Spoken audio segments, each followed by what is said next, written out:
تنہا حسین 22,000 کے سامنے ہے، لیکن سامنے کوئی نہیں ٹھہرتا، امام یوں تلوار چلا رہے ہیں۔ پھر شمر نے کہا کہ فوج پیچھے ہٹے اور صرف تیروں کی بارش کی جائے، اور بعض مورخین نے لکھا ہے کہ پھر فوج پیچھے ہٹ کے جب تیر انداز تیر مارنے لگے تو چاروں طرف سے تیر آئے، اور بیک وقت امام کے پورے جسم پہ جب تیر لگے تو امام نے سواری کی مہار چھوڑ دی اور سواری پہ ہاتھ رکھ لیا، چونکہ اب دشمن تو امام کی تلوار کی زد میں نہیں تھے اور چاروں طرف سے تیر آ رہے تھے، جدھر سواری موڑتے ہیں سامنے سے تیر آ رہے ہیں۔ آخری تیر ماتھے کی ہڈی میں لگا ہے اور آپ نے تیر کھینچ کے نکالا ہے تو عرض کیا اللہم اشہد ہؤلاء القوم، پروردگار اس قوم کے ظلموں پہ میں تجھے اپنا گواہ کرتا ہوں۔ سواری سے زمین پہ تشریف لائے تو یہ دعا کرتے ہوئے پروردگار میرے نانا کی گناہگار امت کو بخشش عطا فرما۔ امام جانتے تھے کہ شہید بوقت شہادت جو دعا کرتا ہے اللہ اسے قبول فرماتا ہے۔ اس وقت اللہ کو بڑا پیار ہوتا ہے اس شخص سے جو اللہ کی خاطر جان دے رہا ہے، وہ دعا کی قبولیت کا وقت ہے، اس لیے امام عالی مقام نے ہم گناہگاروں کی بخشش کے لیے دعا کی، اور امام یہ بھی جانتے تھے کہ نانا جان کو اپنی امت سے بڑا پیار ہے۔ عرض کیا مولا میرے نانا کی گناہگار امت کو بخشش عطا فرما۔ زمین پہ تشریف لائے، یہاں بھی کچھ واقعات پیش آئے جن سے امام کی عظمت ظاہر ہوتی ہے، لیکن میں ان واقعات کا تکرار نہیں کرنا چاہتا۔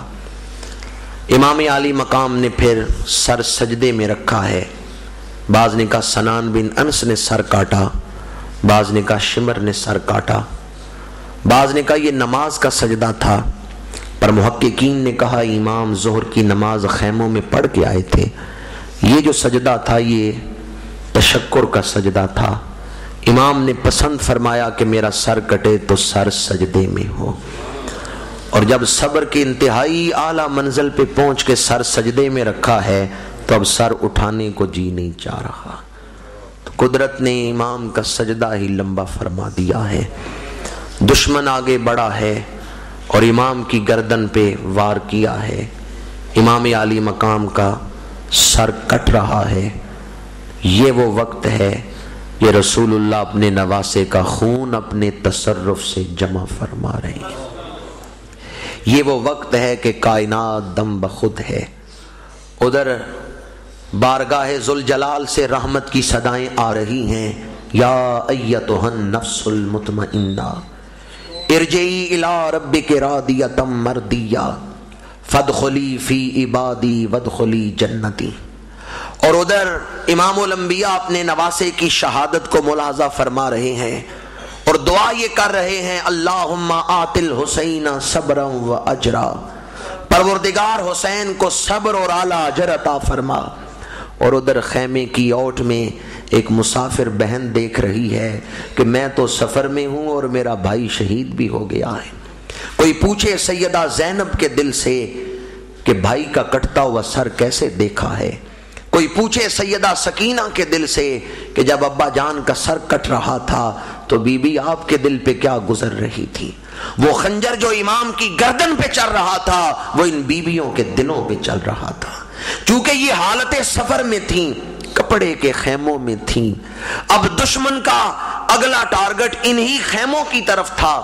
اللہ نے اپنے نبی کی اولاد کی عزتوں کو بچایا ہے، اللہ نے ان کی حفاظت فرمائی ہے، پر پردے دار بیویاں تو خطرے میں تھیں اور امام شہید ہو رہے ہیں، سر کٹ رہا ہے۔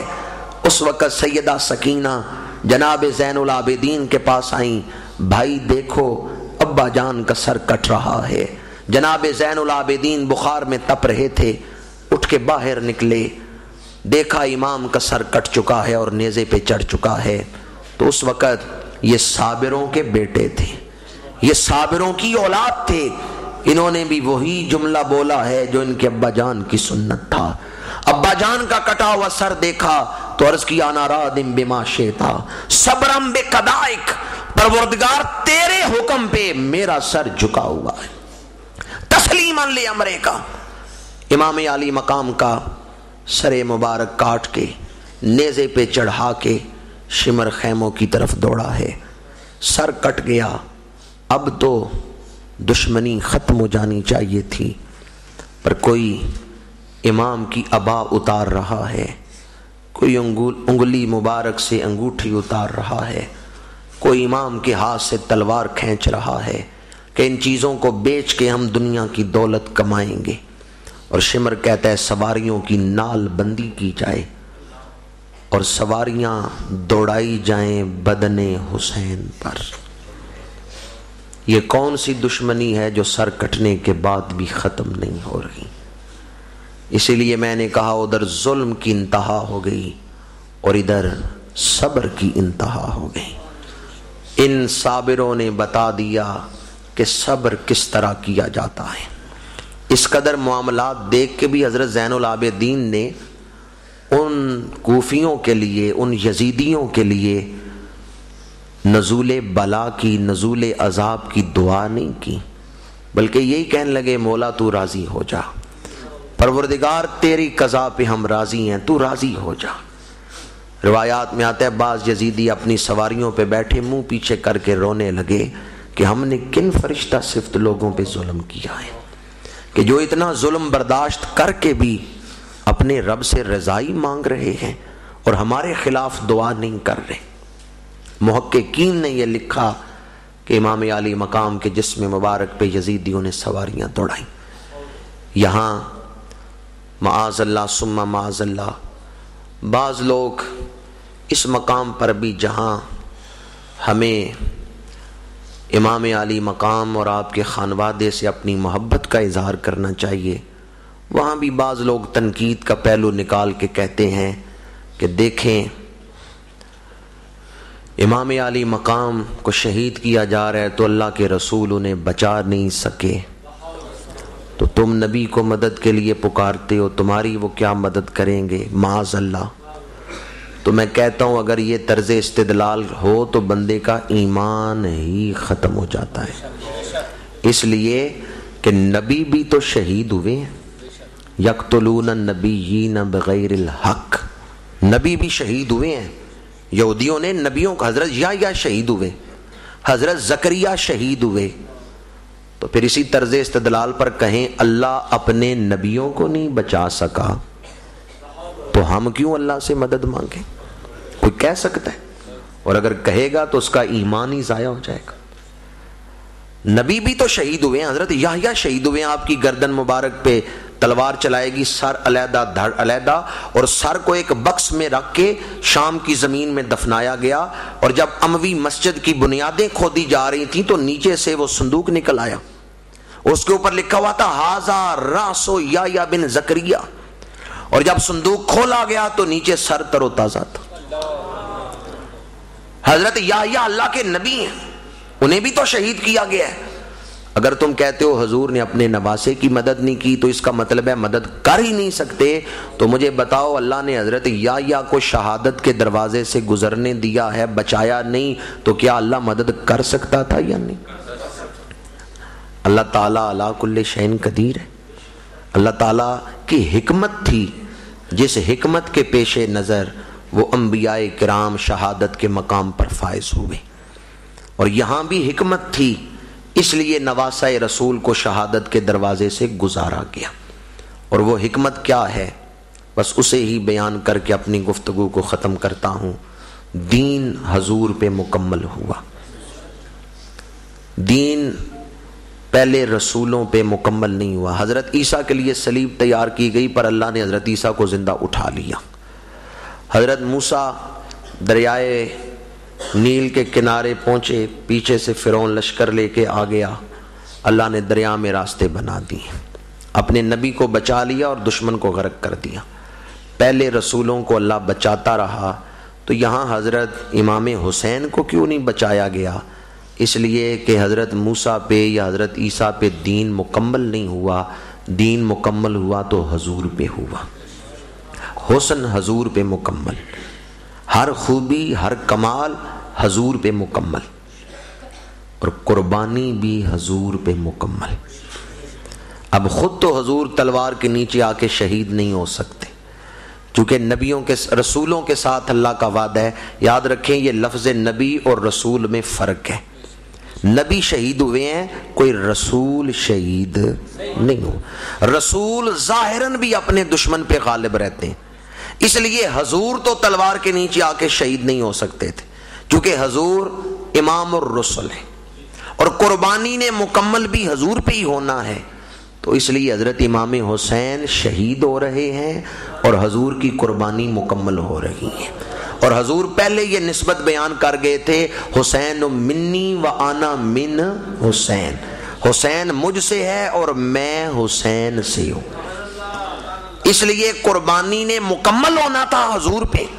تو امام علی مقام یہ صبر کی منزل سے گزارے گئے, اور صرف صبر کی منزل سے نہیں بلکہ صبر کی منازل سے گزارے گئے. بڑی سخت مصیبتیں آئی ہیں لیکن امام علی مقام ہمت نہیں ہارے اور آپ نے صبر کے تقاضوں کو پورا کیا ہے.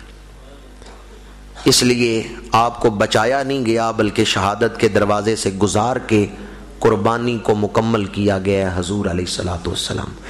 ظاہر میں یہ شہادت ابن بطول ہے, پر غور کیجئے تو یہ قتل رسول ہے. سر الشہادتین کا نچوڑ میں آپ کے سامنے بیان کر رہا ہوں کہ امام علی مقام کو بچایا کیوں نہیں گیا. آج میں نے کیونکہ صبر کے حوالے سے ہی گفتگو کی, اگر مصائب بھی بیان کیے ہیں تو وہ صبر کو بیان کرنے کے لیے کہ دیکھیں مصائب اتنے تھے تو ان کا صبر کتنا اعلیٰ تھا. ہمارے لیے واقعہ کربلا میں ایک نہیں دو نہیں سینکڑوں درس ہیں.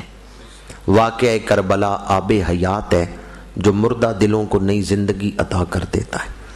واقعہ کربلا تو غافل لوگوں کو بیدار کر دیتا ہے, اور واقعہ کربلا سیاہ دلوں کو روشن کر دیتا ہے. اگر کوئی غور سے واقعہ کربلا سنے اس کے دل کی تاریکی دور ہو جائے گی اور دل روشن اور منور ہو جائے گا. واقعہ کربلا تو روح کے بوجھ اتار دیتا ہے اور روح کو اجال دیتا ہے. واقعہ کربلا اپنے اندر بڑی تاثیر رکھتا ہے, اور حیرت ہے کہ آج ہم واقعہ کربلا بھی سنتے ہیں لیکن ہماری زندگی میں بھی تبدیلی نہیں آتی. غفلت بھی اسی طرح, باطل کے ساتھ دوستی بھی اسی طرح. پیغام آپ کے سامنے عرض کر رہا ہوں, یزید بھی اسلام کو مانتا تھا اور امام علی مقام بھی اسلام کے نمائندے ہیں, پر دونوں کے ماننے میں فرق یہ ہے کہ یزید اسلام کو اپنی مرضی کے مطابق ڈھالنا چاہتا ہے اور امام علی مقام اپنی مرضی کو اسلام کے مطابق رکھنا چاہتے ہیں. جو اسلام کو اپنی مرضی کے مطابق ڈھالنا چاہے وہ یزید کے راستے پہ چل رہا ہے, اور جو اسلام کو اپنے اوپر غالب کرے وہ حسین کے راستے پہ چل رہے ہیں. جو اسلام کی خاطر جیے اور اسلام کی خاطر جان دے وہ امام حسین کے راستے پہ چل رہا ہے. جو اسلام کی خاطر قربان ہو وہ حسینی ہے, اور جو اسلام کو اپنی مرضی پہ قربان کرے وہ یزیدی ہے. اب ذرا دل تھام کے فیصلہ تو کریں, ہم اسلام کو اپنی مرضی پہ قربان کر رہے ہیں یا اسلام پر اپنی مرضیاں قربان کر رہے ہیں. تو اکثر ایسے لوگ نظر آتے ہیں جو اسلام کو مانتے ہیں پر حسینی طرز میں نہیں مانتے, یزیدی طرز میں مانتے ہیں. ماننے کو تو نمازیں وہ بھی پڑھتا تھا. عبید اللہ ابن زیاد جو کوفے کا گورنر تھا, جناب ہانی شہید ہوئے تو نماز جنازہ اس نے پڑھائی تھی. نماز جنازہ کی امامت جو ہے وہ گورنر کوفہ عبید اللہ ابن زیاد نے کروائی تھی جو قاتل ہے امام حسین کا. ادھر نمازیں بھی پڑھا رہا ہے, امامت بھی کروا رہا ہے گورنر کوفہ عبید اللہ ابن زیاد. پر یہ کیسے اسلام کے قائل ہے؟ یہ اس اسلام کو مانتے ہیں جس اسلام کی کوئی حیثیت نہیں سمجھتے اور اسلام کو اپنی مرضی پہ قربان کرنا چاہتے ہیں. پر امام حسین اس اسلام کے نمائندے ہیں جہاں وہ اپنے خاندان کو اسلام پر قربان کر رہے ہیں. اور بڑی ذمہ داری سے یہ جملہ بول رہا ہوں, امام حسین نے بتا دیا میرا وجود بڑا قیمتی ہے پر اسلام مجھ سے بھی زیادہ قیمتی ہے. کاش کوئی دوست کوئی جوان اس جملے کو سمجھ لے تو اسلام کی عظمت اس کی آنکھوں پہ روشن ہو جائے۔ امام حسین نے اپنی مرضی پہ اسلام کو قربان نہیں کیا بلکہ اپنے آپ کو اسلام پہ قربان کی ہے۔ اور امام حسین کون ہے ان کی شان میں پہلے بیان کر چکا ہوں۔ امام حسین نے بتایا میرا وجود بڑا قیمتی ہے پر اسلام مجھ سے بھی زیادہ قیمتی ہے، میں اسلام پہ اپنی جان قربان کر سکتا ہوں۔ امام تو جان دے کر اسلام کی عظمت کو ظاہر کرتے ہیں اور آج ہم اسلام کو اپنی مرضیوں پہ قربان کر رہے ہیں۔ دل کرے تو نماز پڑھتے ہیں، دل کرے تو چھوڑ دیتے ہیں، اور حالت یہاں تک پہنچ گئی کہ ہمارے ملک کے حکمران وہ اسلام میں یوں قط و برید کے قائل ہو گئے ہیں کہ گورنر صاحب کہتے ہیں توہین رسالت کا ایکٹ ہی ختم کر دیا جائے۔ جس مجلس میں بیٹھا ہوں اس کا تقاضا یہ سمجھتا ہوں کہ یہ حق بات آپ تک پہنچاؤں۔ جو حضور کے بے ادبوں اور گستاخوں کا ساتھ دے گا اور جو توہین رسالت ایکٹ کو کالا قانون اور ظالمانہ قانون کہے گا وہ خود کافر و مرتد ہو جائے گا۔ ڈر کے بول رہے ہیں، تقریر تو میں کر رہا ہوں۔ نعرہ تکبیر، نعرہ رسالت، نعرہ حیدری، غلام ہے رسول کے غلام ہے، غلامی رسول میں موت بھی قبول ہے، جو ہو نہ عشق مصطفیٰ زندگی قبول ہے۔ ماشاءاللہ بزم جمال جمال والوں نے نعرہ لگایا ہے، انہوں نے تو حسینی طرز میں زور سے نعرہ لگایا ہے پر آپ نے جواب حسینی طرز میں نہیں دیا۔ بڑے آہستہ آپ جواب دے رہے ہیں اور باہر والے تو یوں خاموش ہیں کہ لاہور آواز نہ پہنچ جائے۔ یہ جو آپ نعرہ لگا رہے ہیں نا حضور کی عزت کی خاطر، اسے حسینی طرز میں ڈھال کے لگائیں کہ ہمیں